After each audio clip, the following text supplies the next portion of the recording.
Mapagpalang araw po, Kuya Chris. Tawagin mo na lang po ako sa pangalang Arturo. Naninirahan sa isang bayan sa Dumaguete, sa lalawigan ng Negros Oriental. 35 na ako ngayong taong ito.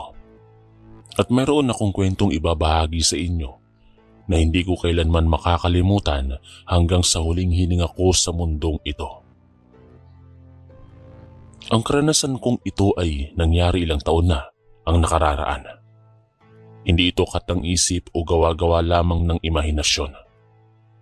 Ito ay tunay na pangyayari na nagpabago sa aking pananaw sa mga bagay na hindi nakikita ng karaniwang mata. Noong mga panahong iyon, nakatira ako noon sa aming lumang bahay malapit sa bundok. Ang aming pamilya ay matagal nang naninirahan sa Dumaguete. Simula pa noong panahon ng aking lolo at lola. Ang lungsod na ito ay kilala bilang syudad ng mga karunungan dahil sa maraming universidad at kolehiyo. Ngunit sa likod ng modernong imaheng ito ay nakatago ang mga lumang kwento at alamat na ipinamamana mula sa unang henerasyon patungo sa makabagong henerasyon. Ang mga matatanda ay palaging nagbababala sa amin tungkol sa mga nilalang na gumagala sa dilim, lalo na sa mga lugar na malapit sa kagubatan at kabundukan. Dati, itinuturing ko lamang ang mga ito bilang pamahiin at walang basihan. Ngunit ang nangyari sa akin ay nagpatunay na may mga bagay sa mundo na lampas sa ating nalalaman.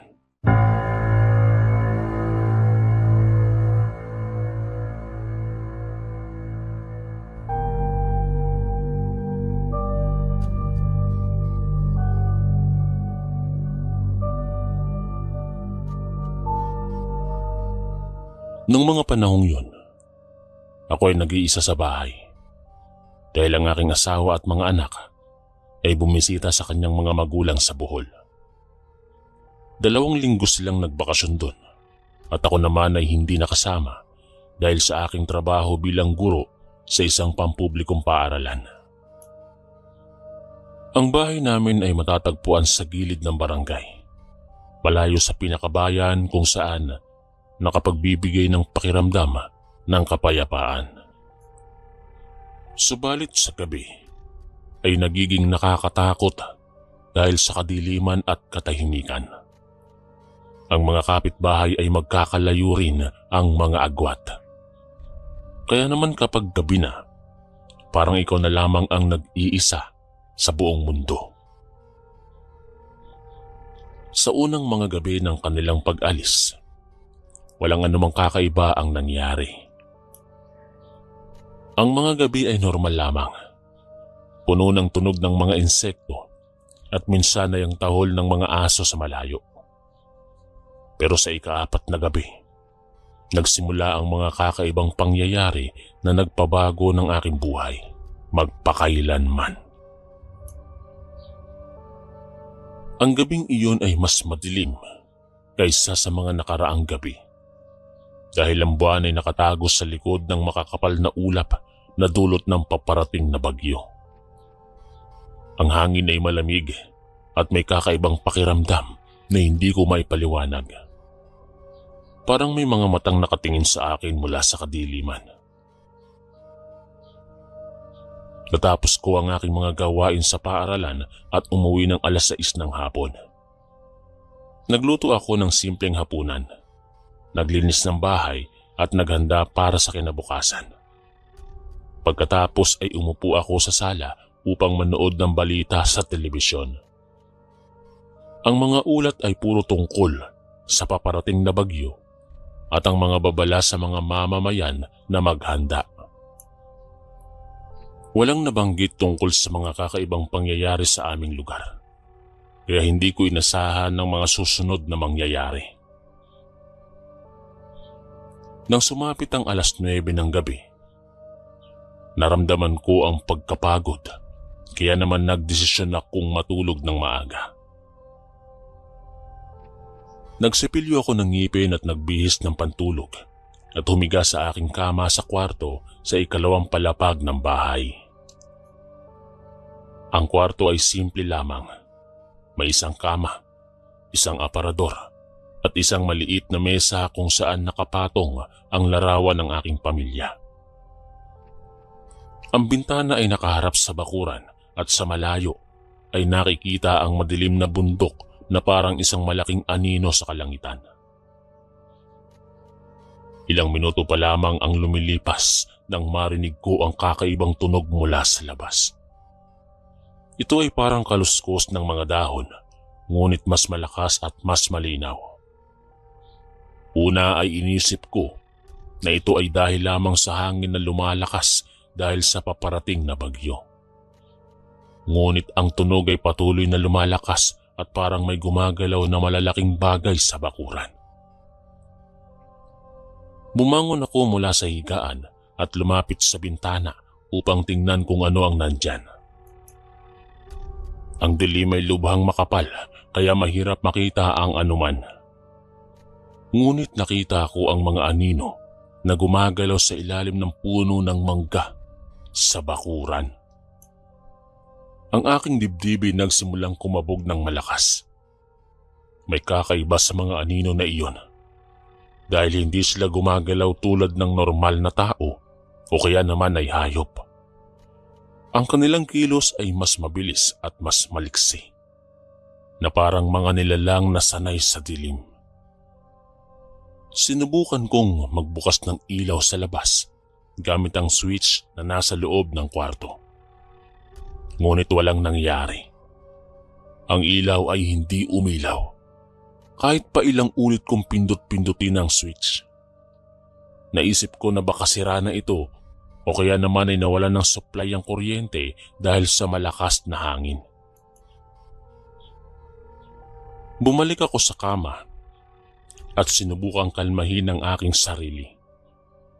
Sinabi ko sa aking isipan na wala akong dapat ikatakot dahil malamang ay mga pusa o aso lamang ang gumagala sa labas. Subalit ang tunog ay hindi tumigil. Sa halip, ito ay lumakas pa at parang lumalapit na sa bahay. Narinig ko ang mga yapak sa hagdan ng likurang bahagi ng aming tahanan. Ang bahaging ginagamit namin para sa pagpunta sa bakuran. Ang mga yapak ay mabibigat at malinaw. Hindi tulad ng yapak ng hayop, kundi ng tao o mas malaki pang nilalang. Ang takot ay unti-unting pumasok sa aking dibdib. Hindi ko alam kung ano ang gagawin. Walang ibang tao sa bahay kundi ako lamang. Ang mga kapitbahay ay malayo at hindi sigurado kung maririnig nila ako kahit sumigaw pa ako. Ang aking telepono ay nasa ibaba, sa may sala, kaya hindi ko ito magamit upang humingi ng tulong. Ang tanging magagawa ko ay manatiling tahimik at umasa na kung sino man o anuman ang nasa labas ay aalis na lamang. Subalit ang mga yapak ay hindi tumigil. Ito ay umabot na sa taas ng hagdan at ngayon ay naririnig ko na ang mga ito sa labas mismo ng aking kwarto. Ang bawat yapak ay parang tumutugtog sa aking tenga. Bumibigat ang pakiramdam sa aking dibdib. Tumingin naman ako sa pinto ng kwarto at nakita kong hindi ko pa pala ito nalock. Sa pagmamadali ko kasi na matulog kanina ay nakalimutan kong ikandado ang pinto. Ang takot ay naging mas matindi nang maalala ko ito. Dahan-dahan akong bumaba mula sa kama. Sinusubukang hindi gumawa ng ingay. Maingat akong lumapit sa pinto upang ikandado ito bago pa man makarating doon ang kung anumang nasa labas. Ngunit bago ko pa man maabot ang kandado, ang pinto ay bigla na lamang bumukas ng kaunti. Walang humawak dito. Walang nakita akong kamay o anumang bagay. Pero ang pinto ay kusang bumukas na parang may hindi nakikitang puwersa na nagtulak nito. Ang lamig ng hangin ay pumasok sa kwarto. Dala ang amoy ng lupa at ng nabubulok na laman. Napaatras ako at bumalik sa kama. Ang aking mga mata ay nakatuon sa pinto na patuloy na bumubukas ng dahan-dahan. Ang takot ay lubos na kumontrol sa akin, ngunit hindi ako makagalaw. Parang nanigas ang aking katawan sa kinatatayuan ko. Sa pagbukas ng pinto, nakita ko ang anino sa labas. Isang malaking anino na nakatayo. Ang hugis nito ay hindi tao, ngunit hindi rin naman hayop. Ito ay parang pinagsama sa dalawang nilalang na yon. May katawan ng tao, ngunit may mga paa at kamay na mas mahaba kaysa normal. Ang ulo nito ay hindi ko makita ng malinaw dahil sa madilim. Pero ramdam ko ang mga mata nitong nakatingin sa akin. Tinitimbang ako, sinusukat kung ano ako at kung paano nito ako haharapin. Ang oras ay parang huminto. Ang tanging naririnig ko ay ang malakas na tibok ng aking puso at ang paghinga ko na naging mabilis at mababaw. Ang nilalang ay nananatiling nakatayo doon, hindi gumagalaw na parang naghihintay ng kung ano.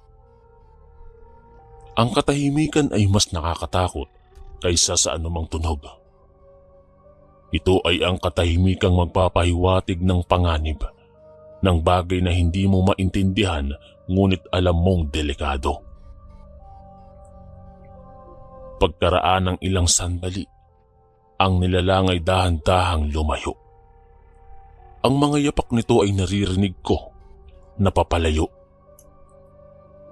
Bumabalik sa hagdan at pababa. Nanatili akong nakaupo sa kama, hindi pa rin makagalaw hanggang sa tuluyang nawala ang tunog. Nang sigurado na akong wala na ito, tumayo ako at mabilis na kinandado ang pinto. Bumalik ako sa kama, ngunit hindi na ako nakatulog buong gabi. Ang takot ay lubos na kumontrol sa akin at ang tanong ay paulit-ulit sa aking isipan. Ano ang nilalang na yon? At bakit ito pumunta sa aming bahay? Nang sumapit ang umaga, ang liwanag ng araw ay nagdulot ng kaunting kaluwagan sa aking dibdib. Ang mga kaganapan ng gabing iyon ay parang panaginip na lamang. Isang masamang panaginip na gusto kong kalimutan. Subalit alam kong totoo ang lahat ng iyon. Ang pagod sa aking katawan at ang takot na nananatili sa aking puso ay patunay na hindi iyon produkto lamang ng imahinasyon. Bumaba ako sa kusina at naghanda ng kape. Ang aking mga kamay ay nanginginig pa rin habang hinihigop ang mainit na inumin. Nagdesisyon akong huwag munang pumasok sa trabaho sa araw na yon. Tumawag ako sa prinsipal at sinabi na masama ang aking pakiramdam. Na hindi naman kasinungalingan dahil talaga namang masama ang aking pakiramdam nung panahong yon. Dulot ng takot at kawalan ng tulog. Pagkatapos ay lumabas ako sa bakuran upang tingnan kung may bakas o palatandaan ng nilalang na nakita ko kagabi. Ang umaga ay maliwanag at ang mga ibon ay umaawit sa mga puno. Isang normal na tanawin, nakabaligtaran ng kadiliman at takot sa gabi. Naglakad ako sa paligid ng bahay. Sinusuri ang bawat sulok at bahagi. Sa ilalim ng puno ng mangga kung saan ko nakita ang mga anino, nakita ko ang mga bakas ng paa sa putik. Ang mga bakas na ito ay kakaiba dahil hindi ito tulad ng bakas ng sa tao o ng anumang hayop na kilala ko. Ang mga daliri ay mas mahahaba at may mga kuko na malalim ang bakas sa lupa. Ang laki ng bawat bakas ay halos 2 beses ng laki ng normal na paa ng tao. Ang takot ay bumalik sa aking dibdib habang tinitingnan ko ang mga ito. Kinuha ko ang aking telepono at kinuhanan ng larawan ng mga bakas. Naisip kong ipakita ito sa mga taong makakatulong sa akin na maintindihan kung ano ang nangyayari. Bumalik ako sa loob ng bahay at nagsimulang mag-isip kung sino ang maaaring lapitan. Ang unang pumasok sa aking isipan ay si Mang Tomas. Isang matandang lalaki na kilala sa buong barangay bilang ang taong maraming alam tungkol sa mga lumang kwento at alamat. Siya ay nakatira sa kabilang dulo ng barangay sa isang maliit na kubo na napapaliputan ng mga halaman at puno. Nag-ayos ako at naglakad patungo sa bahay ni Mang Tomas. Ang lakad ko ay tumagal ng mga 20 minuto dahil malayo ang kanyang tirahan mula sa amin. Sa daan naman ay nakasalubong ko ang ilang kapitbahay na bumati sa akin at nagtanong kung ayos lang ako dahil daw ay mukhang pagod ako at maputla. Sinabi ko na lamang na hindi ako gaanong nakatulog dahil sa init at sa ingay ng hangin. Hindi ko sinabi ang totoo dahil baka isipin nila na ako ay baliw o nag-iimbento lamang ng kwento. Nang makarating ako sa bahay ni Mang Tomas, nakita ko siyang nakaupo sa kanyang tindahan sa harapan ng kubo. Siya ay matanda na, nasa mga 80 taon ng edad. Ngunit ang kanyang isipan ay malinaw pa rin at ang kanyang mga mata ay matalim na parang nakakakita ng mga bagay na hindi nakikita ng iba. Lumapit ako sa kanya at nagbigay galang. Tinanong niya ako kung ano ang sadya ko at nakita niya siguro sa aking muka ang pagkabalisa. Kaya nag-alok siyang umupo at magkape muna. Habang umiinom kami ng kape, sinimulang ikwento ko sa kanya ang nangyari nung nakaraang gabi. Sinabi ko ang lahat mula sa mga kakaibang tunog, ang mga anino sa bakuran, ang mga yapak sa hagdan at pasilyo, at ang nilalang na nakita ko sa pinto ng aking kwarto. Ipinakita ko rin sa kanya ang mga larawan ng mga bakas ng paa na nakita ko sa putik. Habang nagsasalita ako, ang mukha ni Mang Tomas ay naging seryoso at ang kanyang mga kilay ay nagsalubong. Nang matapos akong magkwento, ang matanda ay huminga ng malalim at tumingin sa akin ng diretso sa mga mata. Sinabi niya na ang nilalang na aking nakita ay malamang na isang aswang. Isang nilalang na matagal ng bahagi ng mga alamat at kwento sa Negros Oriental. Ang mga aswang ay mga nilalang na may kakayahang magbago ng anyo. Mula tao, patungo sa hayop o sa kakaibang hugis. Sila ay kumakain ng laman ng tao, lalo na ng mga bata at ng mga buntis na babae. Ang mga ito ay gumagala sa gabi at umuuwi bago sumikat ang araw. Sinabi ni Mang Tomas na ang Dumaguete at ang mga nakapaligid sa lugar ay may maraming kwento tungkol sa mga aswang. Ang mga ito ay hindi lamang alamat o katang-isip, kundi tunay na mga nilalang na nakita ng maraming tao sa nakaraang mga taon. Ang mga matatanda ay nagsasabi na ang mga aswang ay nanggaling sa mga liblib na bahagi ng bundok at bumababa sa mga nayon kapag gutom na sila o kapag may hinahanap silang biktima. Ang mga ito ay matalino at maingat, kaya hindi madaling mahuli o mapatay. Ang matanda ay nagpatuloy sa kanyang paliwanag. Sinabi niya na ang mga aswang ay may kakayahang maamoy ang mga tao mula sa malayo, lalo na kung ang tao ay nag-iisa o mahina. Ang kadiliman ay kanilang kaibigan at ang takot ng tao ay nagpapalakas sa kanila. Kapag naramdaman ng aswang na takot ang isang tao, mas lalakas ang kanilang lakas at mas matapang silang lumapit. Kaya ang pinakamahalagang bagay na dapat gawin ay huwag magpakita ng takot at magkaroon ng proteksyon. Tinanong ko si Mang Tomas kung paano ako magkakaroon ng proteksyon laban sa mga aswang.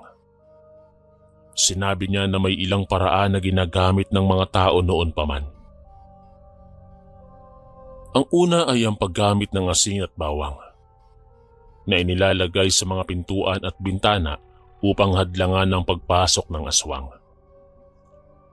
Ang mga ito ay ayaw ng mga aswang dahil sa kanilang amoy at sa kanilang kapangyarihan na makasakit sa kanila. Ang pangalawa ay ang pagdarasal at ang pagkakaroon ng matatag na pananampalataya sa Diyos. Ang mga aswang ay takot sa mga taong malakas ang loob at may pananampalataya. Ang pangatlo ay ang paggamit ng mga banal na bagay tulad ng krus, rosaryo at holy water. Ang mga ito ay dapat ilagay sa mga bahagi ng bahay na maaaring pagpasukan ng aswang. Sinabi rin ni Mang Tomas na dapat ay huwag akong mag-isa sa gabi at kung maaari ay magtawag ng kaibigan o kamag-anak na makakasama ko hanggang sa bumalik ang aking pamilya. Ang aswang ay mas matapang lumapit sa mga taong nag-iisa kaysa sa mga grupo. Nagpasalamat ako kay Mang Tomas sa kanyang mga payo at nangako na susundin ko ang lahat ng kanyang sinabi. Bago ako umalis, binigyan niya ako ng isang maliit na bote ng holy water na galing sa simbahan at isang rosaryo na sinabi niyang ginamit na ng kanyang ina noon pa. Sinabi niya na ingatan ko ang mga ito at gamitin sa oras ng pangangailangan. Ang bigat ng mga bagay na ito sa aking mga kamay ay nagbigay ng kaunting lakas ng loob sa akin. Bumalik ako sa bahay na may bagong kaalaman at determinasyon na protektahan ang aking sarili. Nag-ikot ako sa buong bahay at inilagay ang asin at bawang sa lahat ng pintuan at bintana. Inilagay ko rin ang krus sa ibabaw ng aking kama at ang rosaryo ay aking isinuot sa leeg. Ang holy water naman ay inilagay ko sa isang maliit na lalagyan na madaling abutin. Habang ginagawa ko ang lahat ng ito, naramdaman ko ang kaunting kapayapaan na pumasok sa aking puso. Hindi man ako sigurado kung makakatulong ang mga ito. Ang paggawa ng aksyon ay mas mabuti kaysa sa walang ginagawa at naghihintay lamang ng panganib. Ang gabing yun ay dumating na may halo na takot at determinasyon sa aking dibdib. Ginawa ko ang lahat ng payo ni Mang Tomas at naghanda ako sa anumang mangyayari. Kumain ako ng hapunan ng maaga at nagsimba sa maliit na altar na mayroon kami sa bahay. Nanalangin ako ng taimtim, humingi ng proteksyon at lakas ng loob mula sa may kapal. Ang panalangin ay nagbigay ng kaunting kalma sa aking isipan na puno ng alalahanin. Nang sumapit ang 8:00 ng gabi, nagsimula na akong makaramdam ng tensyon. Ang paligid ay naging tahimik, mas tahimik kaysa sa mga nakaraang gabi. Ang mga insekto ay tila tumigil sa pag-iingay at ang mga aso sa kapitbahay ay hindi tumatahol. Ang katahimikang ito ay nagdulot sa akin para hindi mapakali. Parang ang kalikasan ay naghihintay ng isang malaking pangyayari. Umupo ako sa sala na may hawak na rosaryo at ang holy water ay nasa tabi ko sa mesa. Mga 9:00 ng gabi nang magsimula ang mga kakaibang pangyayari. Una, narinig ko ang malakas na kaluskos mula sa bubong ng bahay. Ang tunog ay parang may mabigat na bagay na naglalakad sa ibabaw. Ang mga yapak ay malinaw at mabigat. Tumingin ako sa kisame at nakita kong gumagalaw ito ng kaunti. Tila ba may tumatapak talaga sa itaas? Ang takot ay nagsimulang bumalik, ngunit sinubukan kong pakalmahin ang aking sarili sa pamamagitan ng panalangin.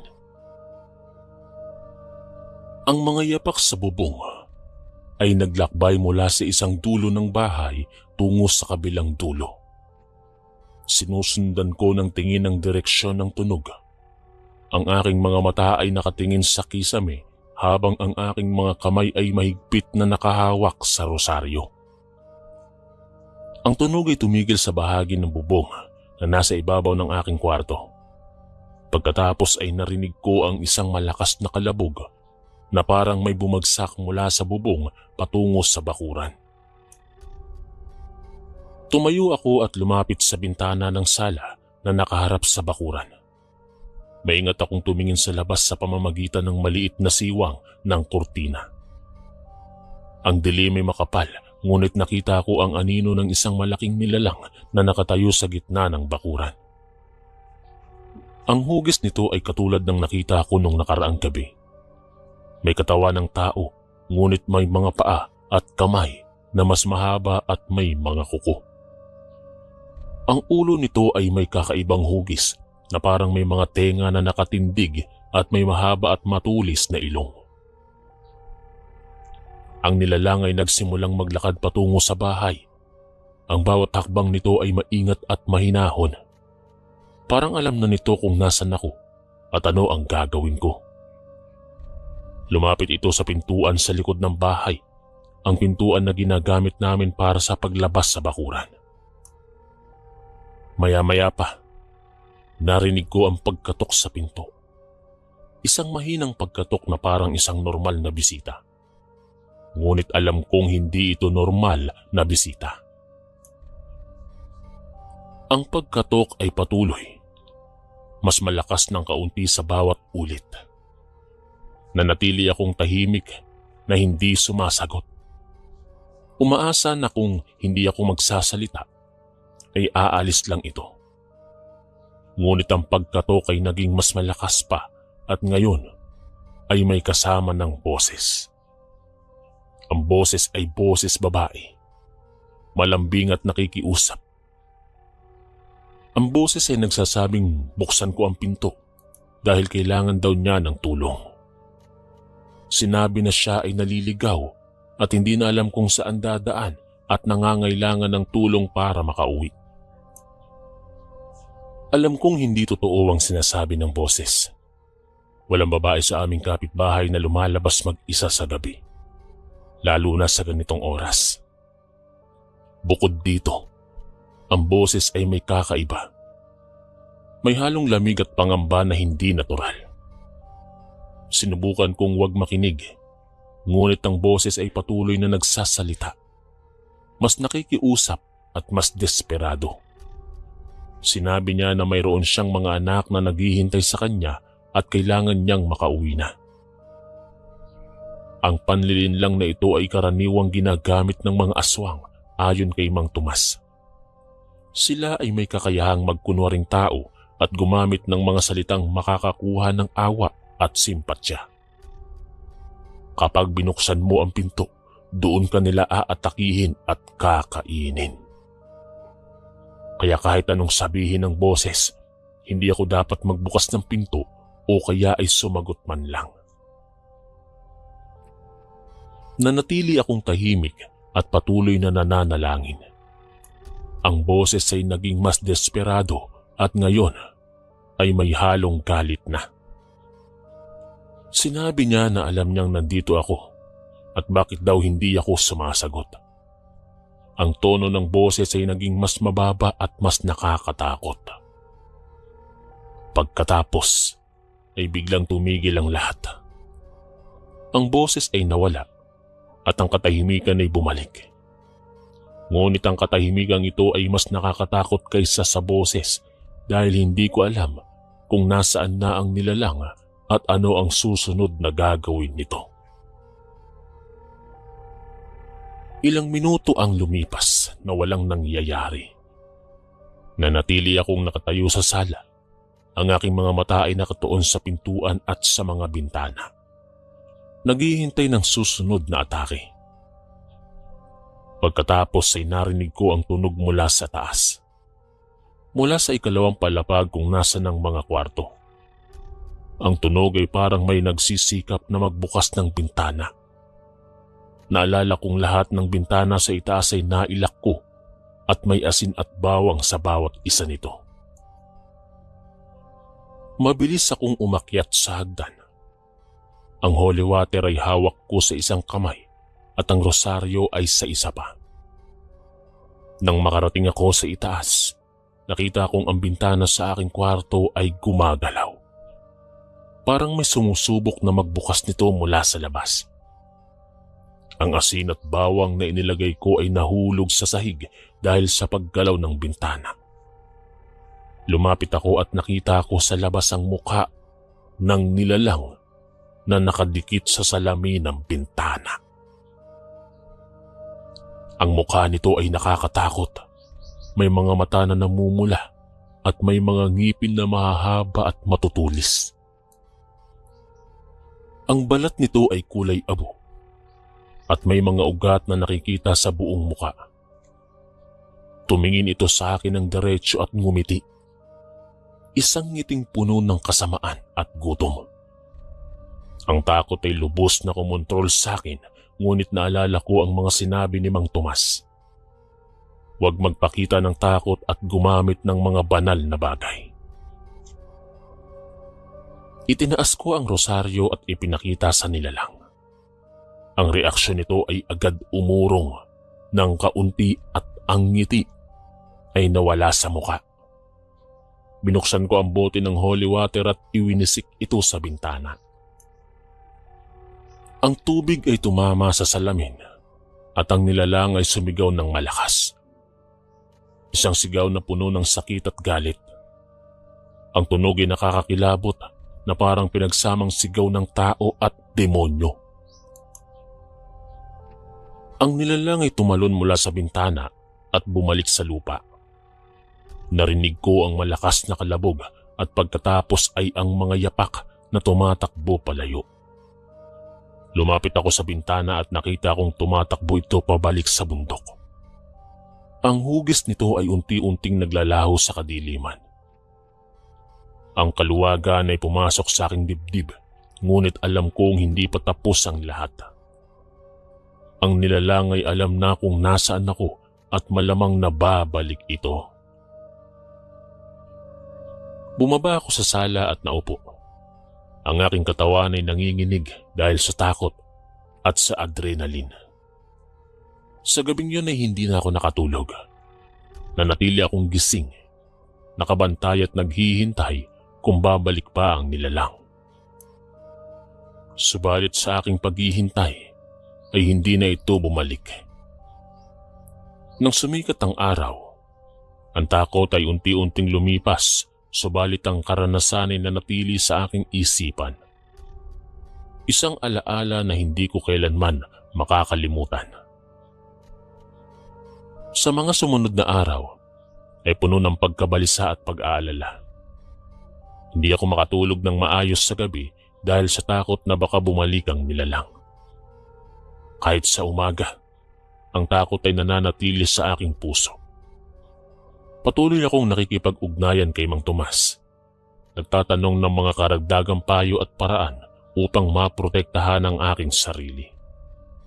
Sinabi niya na dapat akong magtawag ng isang albularyo o ng isang pari upang mabendisyonan ang bahay at upang maalis ang masamang espiritu na umaaligid dito. Sumunod ako sa kanyang payo at nakipag-ugnayan sa pari ng aming parokya. Ang pari ay si Father Miguel, isang mabait at mapagmahal na tao na kilala sa buong syudad. Nang ikwento ko sa kanya ang aking karanasan, hindi siya nag-alinlangan na maniwala. Sinabi niya na marami ng mga tao ang nagsasabi ng mga katulad ng karanasan ko. At ang simbahan ay kinikilala ang pagkakaroon ng mga masasamang nilalang sa mundo. Nangako siyang bibisitahin ang aming bahay upang magbendisyon at magdasal. Dumating si Father Miguel kinabukasan, kasama ang dalawa pang seminarista. Dala nila ang mga banal na bagay tulad ng krus, holy water at mga dasal na gagamitin sa bendisyon. Nagsimula ang seremonya sa harapan ng bahay, kung saan nananalangin si Father Miguel at winisik ang holy water sa buong paligid. Pumasok sila sa loob at ginawa ang parehong proseso sa bawat kwarto, sa bawat sulok ng bahay. Ang mga dasal ay malakas at puno ng kapangyarihan. Ang mga salita ay parang nagbibigay ng proteksyon at lakas. Habang ginagawa ang bendisyon, nakaramdam ako ng kakaibang pakiramdam. Parang may bigat na inalis sa aking mga balikat at ang takot na nananatili sa aking puso ay unti-unting lumipas. Ang bahay ay parang naging mas maliwanag at mas mapayapa. Nang matapos ang seremonya, sinabi ni Father Miguel na ang bahay ay protektado na at ang masamang nilalang ay hindi na makakapasok. Subalit binanggit niya rin na dapat akong magpatuloy sa panalangin at sa pagkakaroon ng matatag na pananampalataya. Nagpasalamat ako kay Father Miguel at sa kanyang mga kasama. Ang kanilang presensya at ang bendisyon ay nagbigay ng malaking tulong sa aking sitwasyon. Nang umalis sila, nakaramdam ako ng mas malaking kaluwagan at kapayapaan. Ang takot ay hindi pa ganap na nawala, ngunit mas naging kontrolado na ito at hindi na nito nakokontrol ang aking buhay. Ang mga sumunod na gabi ay mas payapa na. Ang mga kakaibang tunog ay hindi na bumalik at ang pakiramdam ng panganib ay nawala na. Nakakatulog na ako ng maayos at ang aking buhay ay unti-unting bumalik sa normal. Nang bumalik ang aking pamilya mula sa Bohol makalipas ang 2 linggo, masaya akong sinalubong sila. Hindi ko muna sinabi sa kanila ang nangyari dahil ayaw kong sila ay matakot o mag-alala. Ngunit sa kalaunan, naikwento ko rin sa aking asawa ang lahat at siya ay nag-alala, subalit natuwa rin na ligtas ako. Ang karanasang ito ay nagbago sa aking pananaw sa buhay at sa mga bagay na hindi nakikita. Dati, ako ay isang taong lohikal at naniniwala lamang sa mga bagay na makikita ko at mahihipo. Subalit ngayon, alam ko na may mga nilalang at puwersa sa mundo na lampas sa ating kaalaman at ang mga ito ay hindi lamang mga kwento o alamat, kundi tunay na mga bagay na maaaring maranasan ng sinuman. Natuto ako ng maraming aral mula sa karanasang ito. Ang una ay ang kahalagahan ng pananampalataya. Sa mga oras ng takot at panganib, ang pananampalataya sa may kapal ay ang nagbigay sa akin ng lakas at proteksyon. Ang panalangin ay hindi lamang isang ritual, kundi isang malakas na sandata laban sa kasamaan. Ang pangalawa ay ang kahalagahan ng karunungan ng mga matatanda. Ang mga payo ni Mang Tomas ay nakatulong sa akin na makaligtas at maprotektahan ang aking sarili. Ang kanilang kaalaman na galing sa karanasan at tradisyon ay dapat nating palagahan at sundin. Ang pangatlo ay ang kahalagahan ng pagiging handa. Hindi natin alam kung kailan darating ang panganib, kaya dapat tayong laging handa at may mga hakbang na ginagawa upang protektahan ang ating sarili at ang ating pamilya. Ang paggamit ng asin, bawang at holy water at iba pang mga bagay ay simpleng paraan, ngunit nakakatulong sa paglaban sa mga masasamang nilalang. Ang pang-apat ay ang kahalagahan ng komunidad. Sa mga oras ng pangangailangan, ang tulong ng ibang tao tulad ni Mang Tomas at Father Miguel ay napakahalaga. Hindi tayo dapat mag-isa sa paglaban sa mga hamon ng buhay. Ilang buwan na ang lumipas mula nang maranasan ko ang karanasang iyon. Ang buhay ay bumalik na sa normal at ang takot ay naging bahagi na lamang ng nakaraan. Ngunit ang alaala ay nananatili, isang paalala na ang mundo ay puno ng mga misteryo na dapat tayong laging mag-ingat. Ang bahay namin ay mas protektado na ngayon.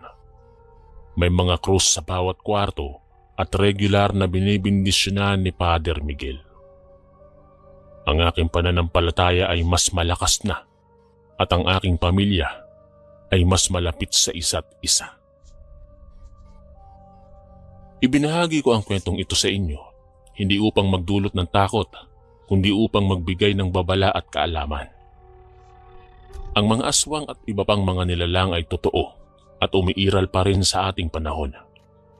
Hindi sila lamang mga kwentong pampatulog sa mga bata, kundi mga tunay na panaginip na maaaring harapin ng sinuman. Ang susi ay ang pananampalataya, kaalaman, paghahanda, at ang suporta ng komunidad. Sa mga taong nakatira sa Dumaguete at sa mga nakapaligid sa lugar na ito, maging maingat kayo lalo na sa gabi. Huwag maglakad mag-isa sa mga liblib na lugar at laging magdala ng mga bagay na makakaprotekta sa inyo, tulad ng rosaryo at holy water. Magtiwala sa Diyos at huwag magpakita ng takot dahil ang takot ay nagpapalakas sa mga masasamang nilalang. Makinig sa mga payo ng mga matatanda at igalang ang mga tradisyon na ipinamamana sa atin. Ang mundo ay puno ng liwanag at dilim, ng mabuti at ng masama. Ang ating tungkulin ay pumili ng liwanag at labanan ang dilim sa pamamagitan ng ating pananampalataya at mabubuting gawa. Ang karanasan ko ay isang pagsubok na nagpalakas sa aking loob at nagpalalim ng aking pananampalataya. Umaasa ako na ang kwentong ito ay makakatulong din sa inyo na maging mas handa at mas malakas sa harap ng mga hamon sa buhay. Maraming salamat po sa inyong pakikinig at sa pagbabasa nito, Kuya Chris. Naway ang may kapal ay magbigay sa inyong lahat ng proteksyon at gabay sa inyong buhay. Maging mabuti at maging matatag sa inyong pananampalataya. Hanggang sa muli, mag-ingat po tayong lahat at lagi nating tandaan na ang Diyos ay kasama natin sa lahat ng oras. Maraming salamat po mga kaistorya sa pakikinig. At kita-kits po ulit bukas para sa isa na namang nakakatakot na kwento. Ito po si Kuya Chris, ang inyong kaistorya. God bless po at ingat po lagi.